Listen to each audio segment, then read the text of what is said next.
Dave, the mail is this is a bit of a hellish session to finish. Is the mail right? You're going to send them on their way in pain? No, we had that early in the week, Nick. So no, we've had a really strong finish. You know, I guess it's the culmination of the first of fours coming in and then bringing the 5+ers in. So today we've sort of geared our training around Friday being our bigger day of the week, but no bigger than what we've planned. What's the focus been? Has there been any difference in this first block compared to previous? I understand a bit of power. Yeah, may have been a focus. Is that right? Yeah, that's true. I think first and foremost is to get our players to Christmas just healthy. You know, get enough loads into them with the new regime of the high performance and medical guys. Tinker around with our game plan, you know, a little bit. Continue to add some new layers in around our offence. When we played with some speed last year, you know, we were really efficient with the ball. On the back of that, we've got to defend better. You know, we probably conceded too much score as a result of some of our turnovers and not being able to sort of keep the ball in the front half of our ground. So they're probably the two things that I think we've had the most amount of focus on. To borrow a line from another coach, there's green shoots everywhere out there. Yeah. How long before they start to bloom at this level? It's hard to say. I mean, we're only sort of into December.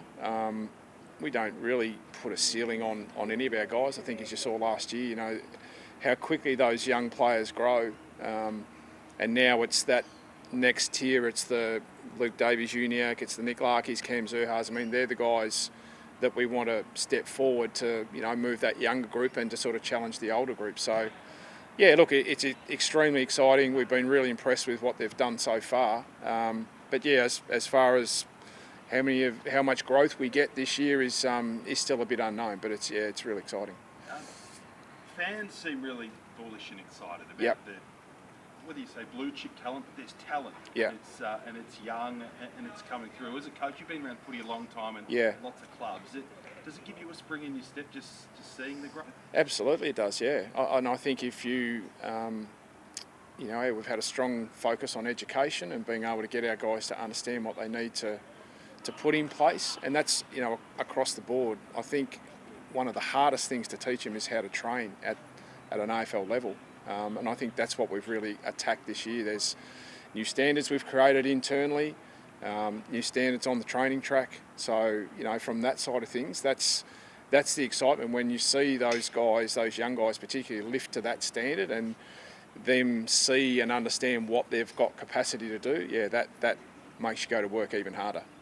Getting a couple of weeks looking at Horne-Francis up close, is he everything you thought he would be on the tape or watching those sample performances? Yeah, look, he is, and it'd be remiss if I didn't say our other guys have done exactly the same. You know, whether it's Goda or Curtis or Bergman or even, you know, Arch. I think the five of them have fitted in really well. They've adapted to what we've wanted them to do.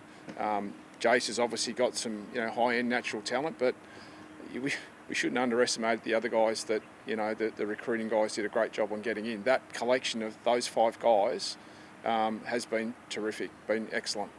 It's positive. But with Horne-Francis, there's, you know, you see the stats and you see the highlights. Yep. That confidence is very hard to measure. Yeah. I understand he has got it. As soon as he stepped out, he didn't feel, he didn't shrink in the environment at all. Is that fair that he just does carry that? Yeah, and I think that's how he's played his games too. You know, a young guy over 2 years now playing, you know, for South in a men's competition, he's handled himself extremely well. Not only the way that he's played, but I think the way these games advanced and moved forward. So that comes with being confident, I think, within yourself naturally.